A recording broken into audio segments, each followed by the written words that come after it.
What's up guys, welcome to a brand new YouTube video. I've been doing a lot of reflecting lately, and one thing I've realized is I've really only given like 2% or 5% to myself to social media. Meaning that over the course of my business career specifically, I've really tried to force myself in this box. And what I realized is that I have to be fully me on social media and share my stories, my lessons, or I'm really just gonna be giving all of myself to social media.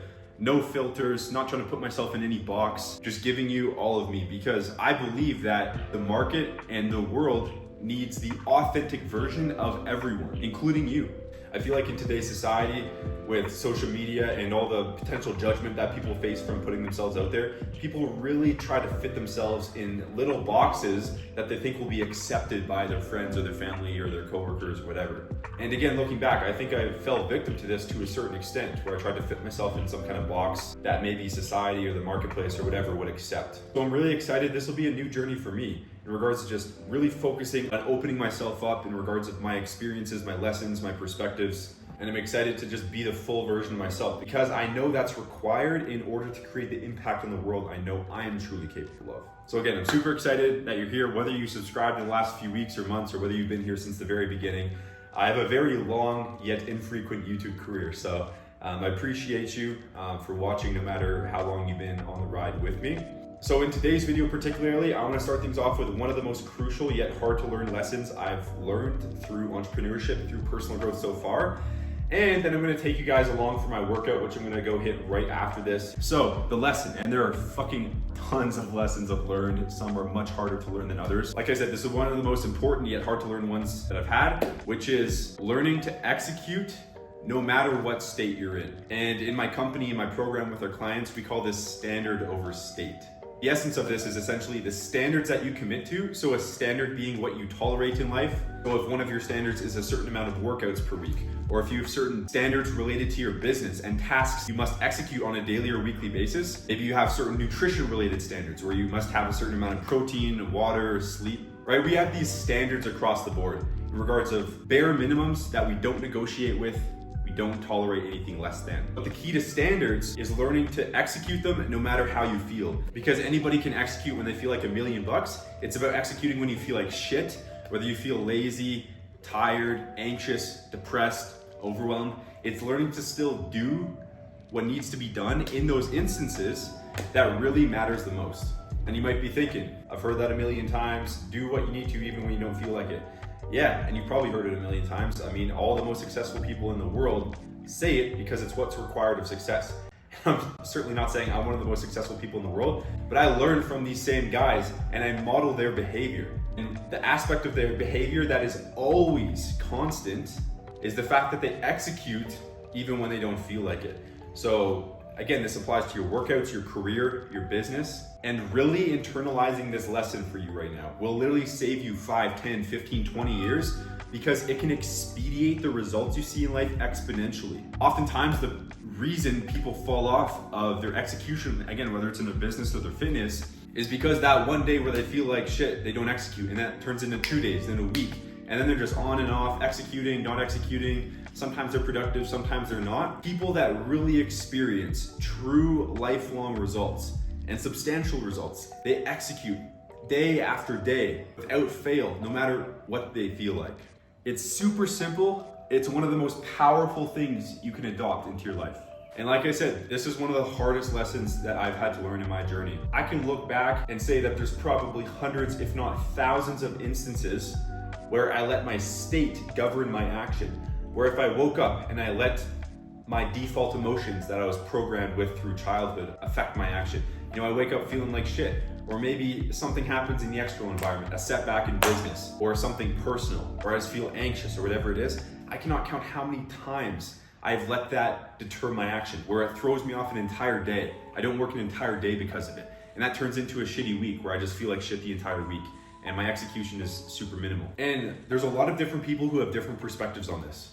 For example, a lot of people will say that when you feel like shit, you should take some time to yourself and relax, and there's no point in working if you feel like shit. And there's a lot of validity to that. I mean, sometimes maybe you do need to take a break or take a breather or take a meditation or journal a little bit. And I'm not suggesting that you don't do those things. In fact, I still resort to those things too when I feel low. Maybe I write some things down, maybe I meditate, maybe I spend 5, 20, 30 minutes on that side of the spectrum to see if I can reset myself, to see if I can provide myself a different perspective or get on paper what's really bothering me. What I am suggesting is that you can do that if you want, but get back into execution, back into action. Go crush a workout, go do a work task, make a call, make some content, whatever is relevant for you, but make a statement to yourself and your subconscious that you aren't gonna let all this internal BS govern your action anymore. Where whatever you committed to that day or that week, it's still getting done. And the cherry on top is that when you take that step, when you're feeling like shit and you still execute, it takes your state from here to here. And this is at least in my journey, but when I'm feeling like shit, execution in the areas of life that matter to me the most is one of the most potent things I could do to change my state. So execution not only keeps the momentum going, but it also raises your state back up to a good place. And then it doesn't turn from one bad day into 2, into 5, into a month. The one bad day, it stops in its tracks after a few minutes, after an hour, when you execute, when you change the tangent line of your day, and then you completely recreate momentum for yourself, you recreate positive state, and then you start to take different action. That positivity, that momentum, it carries into the next day. And you can see that if you're consistently maintaining this execution, you're gonna become bulletproof. And of course, there's certain instances in life, like super serious things like, maybe a breakup or a family member passing or super serious health condition or an injury or things of this nature that can set you off, that you may actually need to take a day or a week to really just reset physically or mentally. But 99% of the things that set us off are really not that big of a deal. And if we can overcome it with simple execution, we can change the results we experience. We can literally change our entire life. This lesson is so hard to learn because when you're in those low places, those negative emotions, they're addicting. You want to stay there. It almost reinforces the identity of why me? Why is this so hard for me? I'm a victim. And you may not be saying these things to yourself consciously, but they may be swirling around on an unconscious level. And to break out of that would be to break that identity and to force yourself to acknowledge the fact that you are in control of your life and your results, and that you actually are in the driver's seat, which you are. But you need to start proving it to yourself that you are. Words I'm saying right now are not portraying how hard it is to learn the lesson without being aware of it. Because there was years where I'm not even aware of all the internal shit that's going on and it was governing my action. And even the last couple years, I've been aware of it, but sometimes it still governs my action because it's that powerful, it's that addicting. So my objective in telling you this is, one, to help you become aware of your emotional states on a day-to-day basis, and to inject you with the belief that they do not have to govern your behavior. They do not have to govern your execution.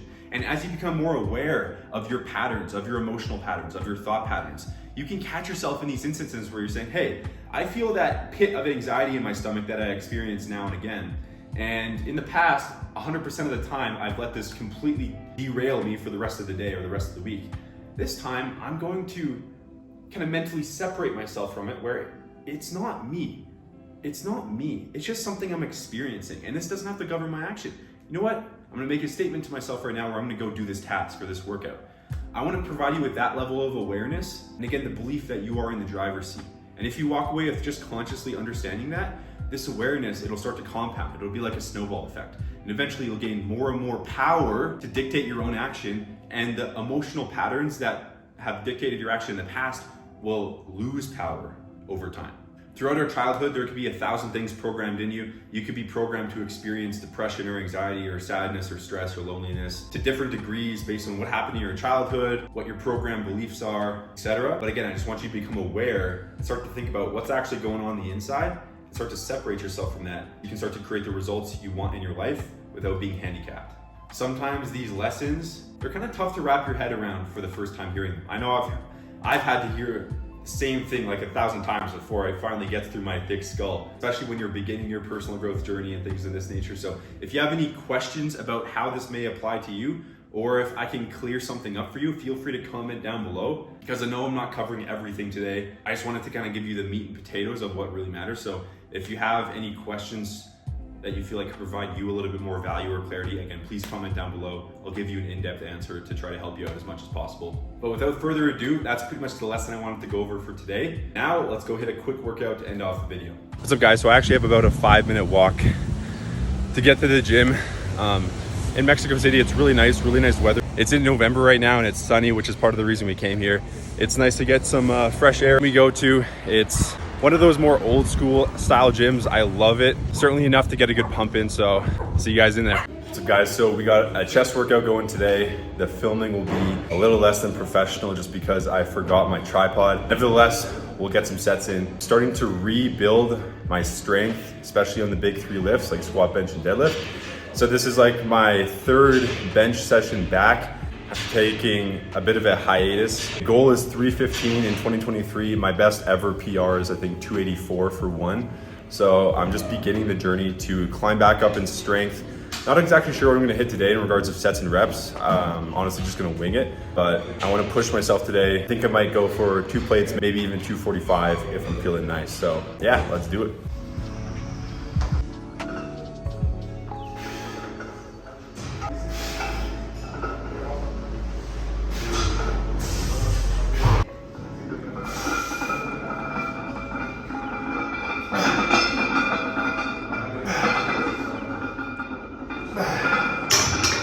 All right guys, I'm gonna go with 245. I'm gonna go for a 3x3.